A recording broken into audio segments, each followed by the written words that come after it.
थे।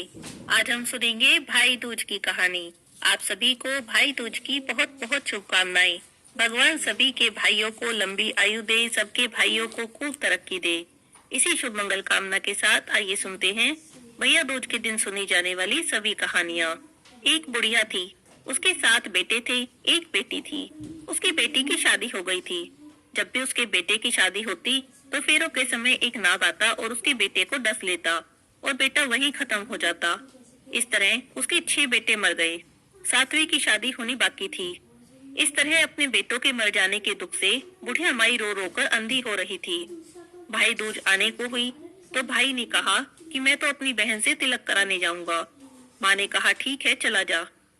उधर जब बहन को पता चला कि उसका भाई आ रहा है तो वो तो खुशी से पागल हो गई और पड़ोसन के पास गई।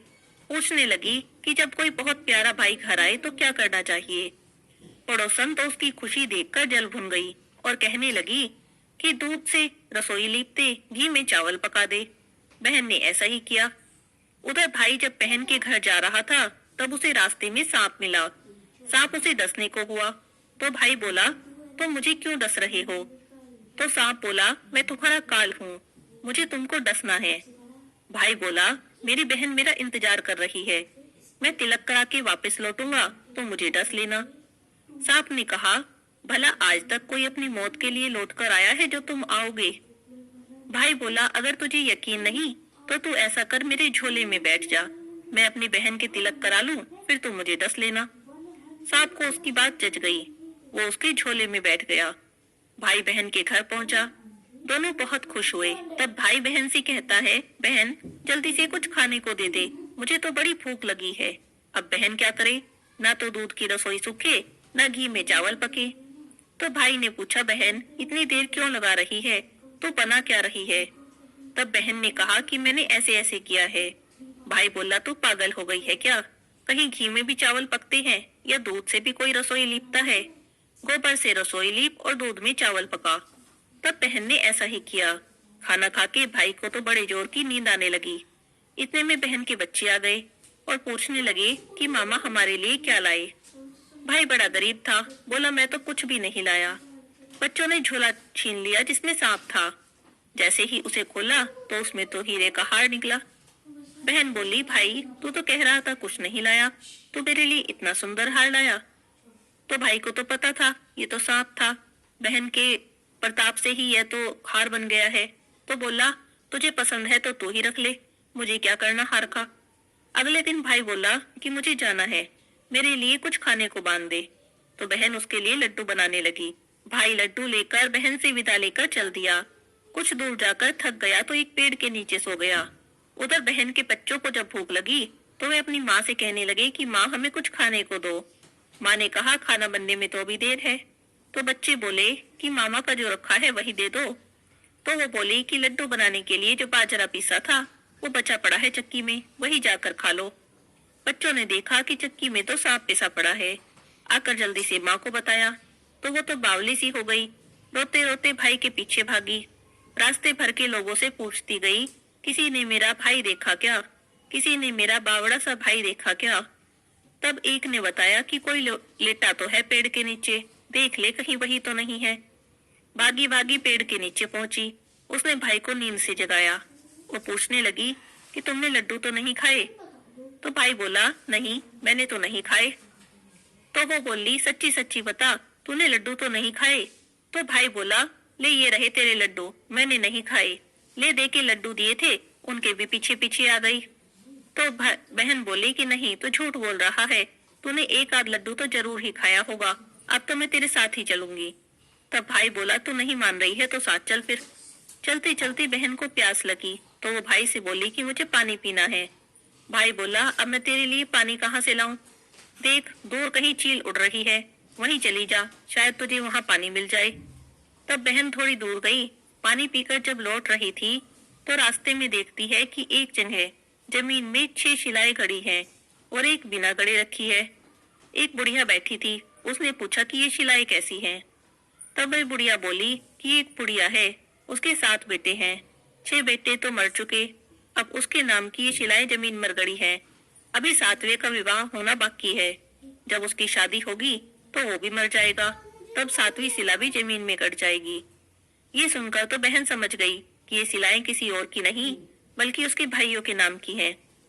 तब उसने बुढ़िया से अपने सातवें भाई को बचाने का उपाय पूछा। तो बुढ़िया ने उसे बताया कि वह सातवें भाई को कैसे बचा सकती है। सब उपाय जानकर वह अपने बाल खोलकर पागलों की तरह अपने भाई को गाली देती चली। भाई के पास आकर बोली, तू तो जलेगा, कुटेगा, मरेगा। भाई भी उसके ऐसे व्यवहार को देखकर चौंक गया, पर उसे कुछ समझ नहीं आया। इस तरह दोनों बहन भाई लड़ते झगड़ते माँ के घर पहुंच गए। कुछ समय बाद भाई की सगाई आने लगी, उसकी शादी तय हो गई। जब भाई को सेहरा पहनाने लगे तो वह बोली, इसको क्यों सेहरा बंधेगा? सेहरा तो मैं पहनूंगी, ये तो जलेगा मरेगा। तो सब लोग बड़े दुखी हुए, परेशान हुए, लेकिन बहुत समझाने पर भी जब बहन नहीं मानी तो सेहरा बहन को दे दिया। बहन ने देखा उसमें कलगी की जगह सांप का बच्चा था। बहन ने उसे निकालकर फेंक दिया। भाई घोड़ी चढ़ने लगा तो बहन बोली, ये घोड़ी क्यों चढ़ेगा? घोड़ी पर तो मैं बैठूंगी, ये तो जलेगा मरेगा, इसकी लाश तो चील कौवे खाएंगे। सुनकर सब लोग बड़े परेशान। फिर भी उसे समझाया, नहीं मानी तो सबने घोड़ी पर भी चढ़ने दिया। बारात चलने को हुई तो बहन बोली, ये क्यों दरवाजे से निकलेगा? ये तो पीछे के रास्ते से जाएगा, दरवाजे से तो मैं निकलूंगी। जब वह दरवाजे के नीचे से जा रही थी तो दरवाजा गिरने लगा। बहन ने एक ईंट उठाकर अपनी चुनरी में रख ली तो दरवाजा वहीं रुक गया। सब लोगों को बड़ा आश्चर्य हुआ। अब रास्ते में एक जगह बारात रुकी तो भाई को पीपल के पेड़ के नीचे खड़ा कर दिया। तब बहन ने उसे वहां भी खड़ा ना होने दिया। बोली कि तू क्यों छाव में खड़ा होगा, धूप में खड़ा हो, छाव में तो मैं खड़ी होंगी। जैसे ही पेड़ के नीचे खड़ी हुई तो पेड़ गिरने लगा। बहन ने एक पत्ता तोड़कर अपनी चुनरी में रख लिया तो पेड़ वहीं रुक गया। अब तो सबको विश्वास हो गया कि ये बावली कोई जादू टोना सीख कर आई है, जो बार बार अपने भाई की रक्षा कर रही है। करते करते फेरों का समय आ गया। जब दुल्हन आई तो उसने दुल्हन के कान में कहा, अब तक तो मैंने तेरे पति को बचा लिया, अब तू ही अपने पति को और अपने मरे हुए 6 जेठों को बचा सकती है। फेरों का समय ना गया। जैसे ही वह दूल्हे को डसने लगा तो दुल्हन ने उसे एक लोटे में भरकर ऊपर से प्लेट से बंद कर दिया। थोड़ी देर में नागिन लहर लहर करती आई। दुल्हन से बोली, मेरे पति को छोड़। दुल्हन बोली, पहले तू मेरे पति को छोड़। नागिन बोली, ठीक है, तेरे पति को छोड़ती हूँ। दुल्हन ने पूछा। दुल्हन बोली, नहीं ऐसे नहीं, पहले 3 बार बोल। तो नागिन ने 3 बार बोला। फिर बोली कि अब तो मेरे पति को छोड़ दे। तो दुल्हन बोली, मेरे एक पति से क्या होगा? हंसने बोलने के लिए जेठ जेठानी भी चाहिए, एक जेठ को भी छोड़। तो नागिन ने जेठ के भी प्राण छोड़ दिए। फिर दुल्हन ने कहा, एक जेठ से लड़ाई हो गई तो क्या होगा? एक जेठ को और छोड़। तो उसने एक जेठ और छोड़ दिया। वो विदेश चला गया तो क्या होगा? एक जेठ और छोड़। इस तरह करते करते दुल्हन ने अपने 6 जेठ जीवित करा लिए। उधर तो बुढ़िया माई का रो रो कर बुरा हाल हो रहा था। उसे तो लग रहा था कि मेरा 7वां बेटा भी बाकी बेटों की तरह मर जाएगा। गांव वालों ने उसे बताया कि तेरे 7 बेटे 7 बहुएं आ रही हैं। तो बुढ़िया माई बोली, अगर ये बात सच हो तो मेरी आंखों की रोशनी वापस आ जाए और मेरे सीने से दूध की धार बहने लगे। ऐसा ही हुआ। तब अपने 7 बेटे 7 बहुओं को देखकर बुढ़िया माई बड़ी खुश हुई। बोली, यह सब तो मेरी बावली बेटी ने किया है, कहाँ है मेरी बेटी? तब सब बहन को ढूंढने लगे। देखा तो भूसे की कोठड़ी में सो रही थी। जब उसे पता चला कि उसका भाई सही सलामत है तो वह भी अपने घर को चली। पीछे पीछे सारी लक्ष्मी भी जाने लगी। तो बुढ़िया माई बोली, बेटी पीछे मुड़ के तो देख, तू तो सारी लक्ष्मी को ले जाएगी तो तेरे भाई भाभी क्या खाएंगे? तो बहन ने पीछे मुड़ के देखा और कहा कि जो माँ ने अपने हाथों से दिया वो मेरे साथ चल, बाकी बचा भाई भाभी के पास रह जा। इस तरह करते करते एक बहन ने अपने भाई की रक्षा की। हे भगवान, जैसे आपने उसकी भाई की रक्षा की, ऐसे ही कथा कहानी सुनने वाले, तिलक कराने वाले सबके भाइयों की रक्षा करना, सबके भाइयों को खूब धन संपत्ति देना। बोलिए श्री विष्णु जी महाराज की जय हो। अब सुनाती हूँ भाई के सभी संकटों को काटने वाली नवग्रह की कहानी। किसी गांव में एक भाई बहन रहते थे। बहन की शादी हो गई थी। एक दिन भाई बहन से मिलने उसकी ससुराल जाने लगा तो रास्ते में भाई को एक सांप मिला और बोला, मैं तुझे डसूंगा। तो भाई बोला, नाग देवता, मैंने ऐसा कौन सा अपराध किया है जो आप मुझे डसना चाहते हैं? मैं तो अपने माँ बाप का इकलौता बेटा हूँ, बहन का एक ही भाई हूँ। घर पर मेरी पत्नी है, मेरे बच्चे हैं जो मेरा इंतजार कर रहे हैं। तब आप मुझे क्यों डसना चाहते हो? तो सांप बोला, तुम्हें 9 ग्रह की दशा लगी है, इसीलिए मैं तुम्हें डसूंगा। जब उसने सांप को समझाने की, मनाने की बहुत कोशिश की, पर सांप किसी भी तरह से नहीं माना, तो भाई बोला, ठीक है, मैं अपनी बहन के घर जा रहा हूँ, उससे मिलकर वापस आऊंगा तो मुझे डस लेना। तब सांप बोला, क्या पता तुम वापस आते समय इस रास्ते से आओगे भी या नहीं, मैं तो तुम्हें अभी डसूंगा।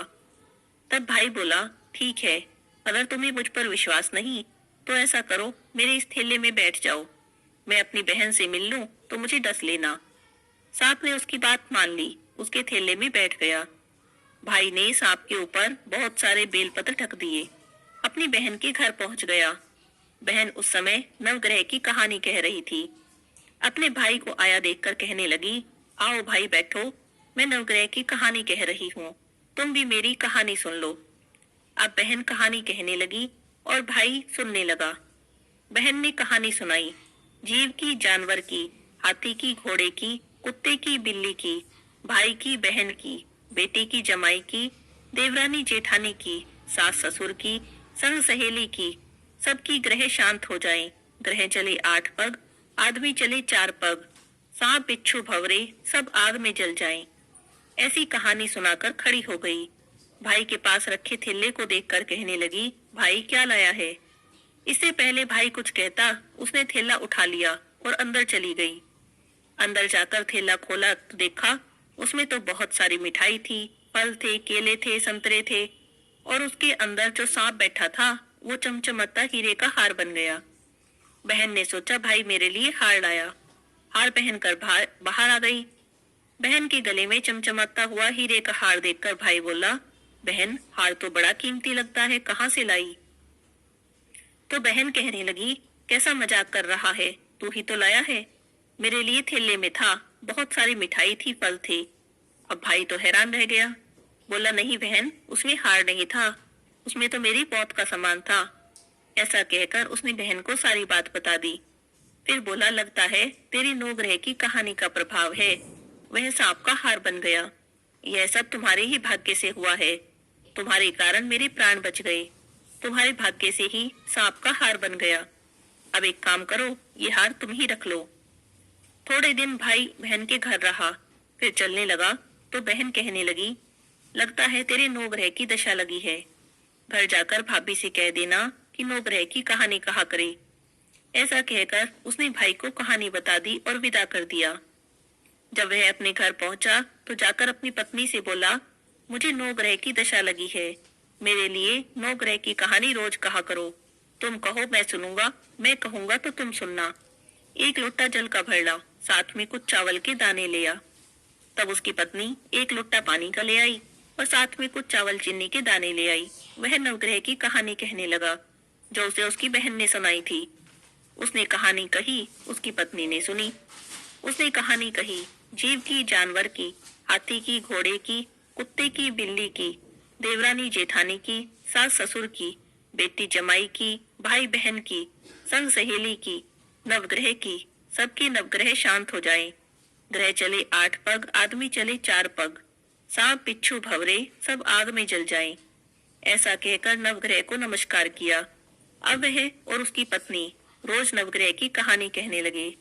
कहानी कहने के प्रभाव से उसकी 9 ग्रह की दशा उतर गई।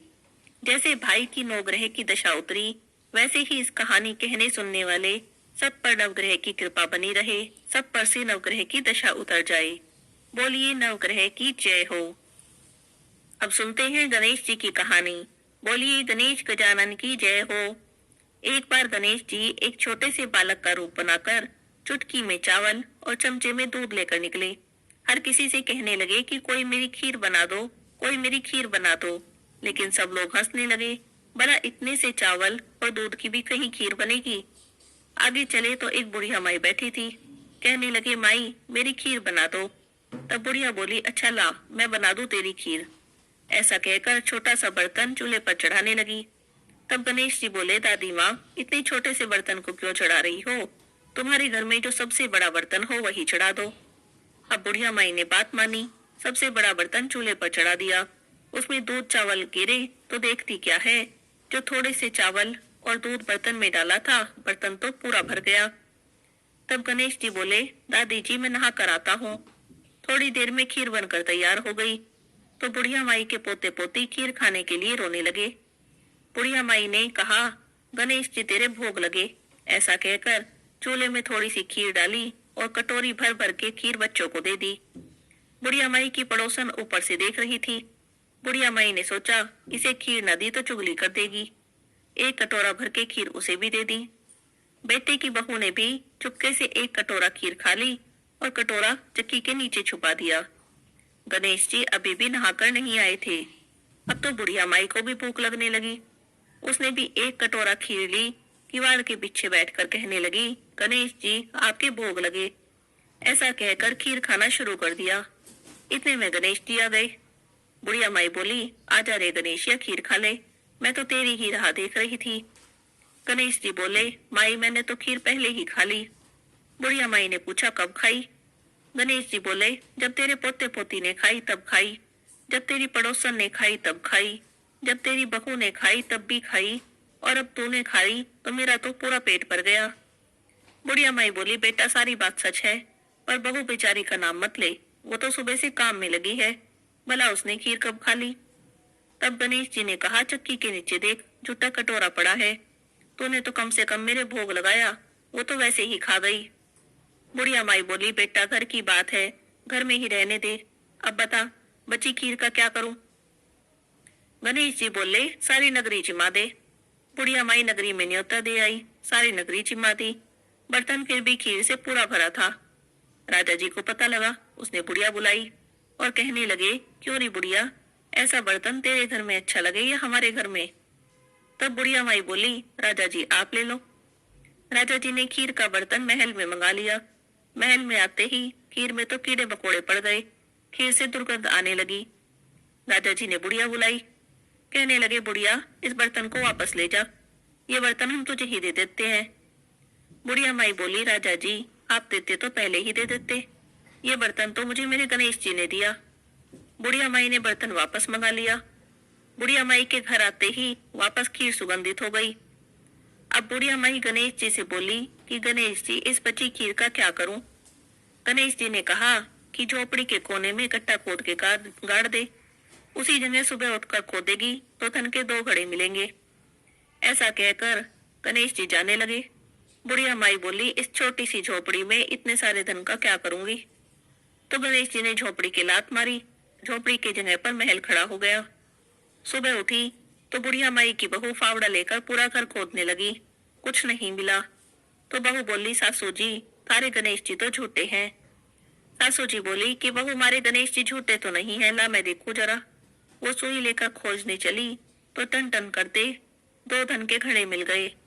तब बहू कहने लगी कि सासू जी गणेश जी तो सच्चे ही हैं। तब सास बोली कि हाँ गणेश जी तो सच्चे हैं, गणेश जी तो भावनाओं के भूखे हैं। हे गणेश जी महाराज, जैसे बुढ़िया माई को दिया सबको देना, सबकी मनोकामना पूरी करना। बोलिए गजानन गणेश की जय हो।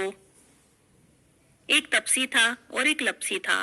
तपसी तो भगवान की तपस्या करता और लपसी रोज 1.25 सेर की लापसी बनाता, भोग लगाता, घंटी बजाता और जीव लेता। एक दिन दोनों में झगड़ा हो गया। तपसी बोला कि मैं बड़ा हूँ, लपसी कहने लगा कि नहीं मैं बड़ा हूँ। तपसी बोला कि मैं रोज भगवान की तपस्या करता हूँ, इसीलिए मैं ही बड़ा हूँ। लपसी बोला कि मैं रोज भगवान को 1.25 सेर की लापसी का भोग लगाता हूँ, इसीलिए मैं बड़ा हूँ। दोनों आपस में झगड़ रहे थे। नारद जी वहां से गुजरे तो दोनों को झगड़ते देखा। पूछने लगे कि क्यों झगड़ रहे हो? तब दोनों ने अपनी अपनी बात कह दी। नारद जी बोले कि तुम लोग आपस में झगड़ा मत करो, तुम में से कौन बड़ा है इस बात का फैसला मैं कर दूंगा। अगले दिन सुबह सुबह तपसी और लपसी दोनों नहा कर आ रहे थे। नारद जी ने दोनों के रास्ते में 1.25 करोड़ की अंगूठी रख दी। तपसी ने अंगूठी देखी तो उसने तुरंत उठा ली। इतनी कीमती अंगूठी देखकर उसके मन में लालच आ गया। सोचने लगा कि बड़ी कीमती अंगूठी है, इसे बेचूंगा, बहुत सारे पैसे मिलेंगे, उन पैसों से एक बहुत बड़ा यज्ञ करूंगा और अपने आप को बड़ा साबित कर दूंगा। उधर लपसी ने अंगूठी देखी तो सोचने लगा अरे, किसी की कीमती अंगूठी गिर गई है, लेकिन उसने अंगूठी को हाथ तक नहीं लगाया। सोचने लगा कि कहीं मैंने उठा ली तो चोर डाकू मेरे पीछे पड़ जाएंगे, कहीं मुझे मार दिया तो। वो तो रोज की तरह सवा सेर की लापसी बनाई, भगवान को भोग लगाया, घंटी बजाई और जीभ लिया। थोड़ी देर में नारद जी वहां पर आए। दोनों कहने लगे कि बताओ नारद जी, हम दोनों में से कौन बड़ा है। तो नारद जी बोले कि दोनों खड़े हो जाओ। दोनों खड़े हो गए। जैसे ही दोनों खड़े हुए, तपसी के पैर के नीचे से अंगूठी निकली, जो उसने तपस्या करते टाइम अपने पैर के नीचे छुपा ली थी। तो नारद जी तपसी से बोले कि इतनी तपस्या कर ली तूने, पर तेरे मन का लालच अभी तक नहीं गया। जा, अब तुझे तेरी तपस्या का भी कोई फल नहीं मिलेगा। इतना सुनना था कि तपसी तो जोर जोर से रोने लगा। रोते रोते नारद जी के पैरों में गिर गया। बोला, महाराज दया करो और बताओ कि मुझे मेरी तपस्या का फल कैसे मिलेगा। तब नारद जी बोले कि जो अपने घर में गाय कुत्ते की रोटी नहीं बनाएगा तो उसकी तपस्या का फल तुझे मिल जाएगा। दीवा जलाकर हाथ नहीं जोड़ेगा, ब्राह्मण को भोजन कराकर दक्षिणा नहीं देगा, तब उसकी तपस्या का फल तुझे मिल जाएगा। साड़ी देकर भेंट नहीं देगा तो उसकी तपस्या का फल तुझे मिल जाएगा। जो सारी कहानी कहकर तेरी कहानी नहीं कहेगा, तब उसके सारे पुण्य, सारी फल तुझे मिल जाएंगे। बस तभी से सभी कथा कहानी के साथ तपसी लपसी की कहानी जरूर सुननी चाहिए, नहीं तो किसी भी कथा कहानी का फल नहीं मिलता।